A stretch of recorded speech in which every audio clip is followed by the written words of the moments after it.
Hey YouTube, welcome to greenjobs.com, and today we're going to be talking about why you are not going to get that job. And this is something I see asked to me all the time. They say, hey, I have this job here that I applied to and my background and resume fit perfectly for it, so what's going on?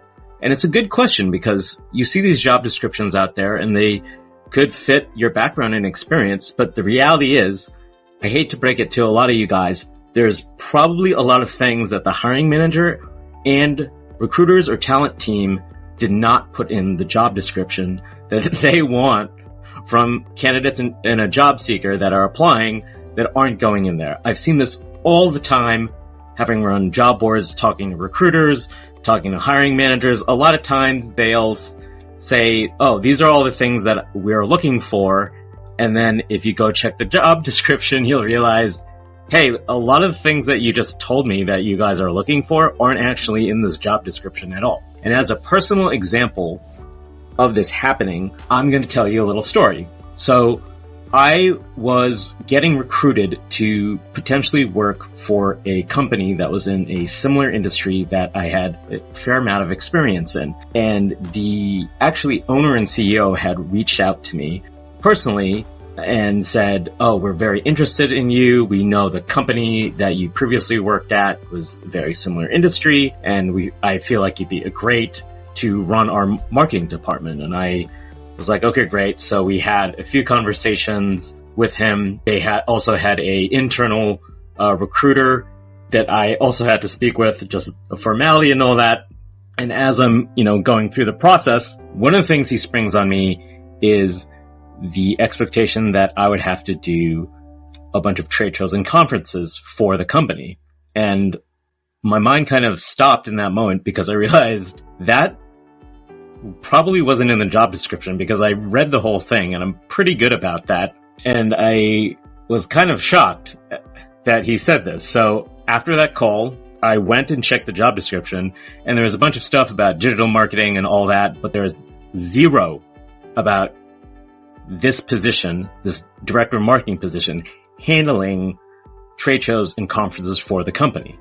And I thought that was kind of a big red flag personally for me, talking with the CEO.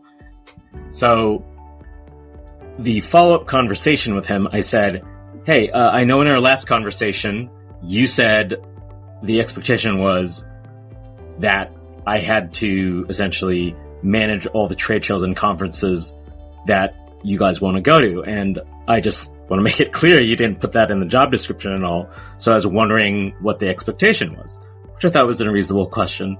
And his response essentially was, well, it's, obvious that that's what we wanted because that's expected in this industry.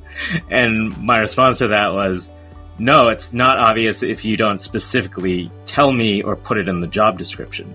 Later, after that, I wrote to the recruiter and said, thanks for the time, but I don't think it's going to work out because I need somebody that essentially communicates things clearly. And I felt like that was probably a bad sign that he'll think things should happen when they shouldn't.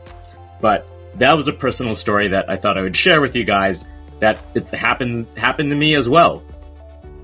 All the time I see things like this happening on greenjobs.com and in recruiting, that there's tons of skills or experiences or expectations in that position and role that they have not communicated clearly in the job description or even through the hiring process. And that's why there's just all these issues, all this, gridlock when people are doing hiring, because there's different expectations from job seekers and candidates and different expectations from hiring managers and even the recruiting team. So that's something that I wanted to share with you guys, was that a lot of times, it's just not your fault. When you look at that job description or that company, you could be thinking, yeah, my experience is great, but you never really know what that hiring team is thinking on the other end. Like that CEO, I had no idea to know unless I talked with him, and he made it clear, that he wanted people to do trade shows and conferences. And that point in my career, I was not interested in doing that. I was more focused on doing digital marketing and moving to manage teams in that area. But if you got value out of this video or you have a comment about this, I'd love to hear it below. If you liked the video, please like and subscribe to the channel. That helps me out with YouTube. Catch you on the next one.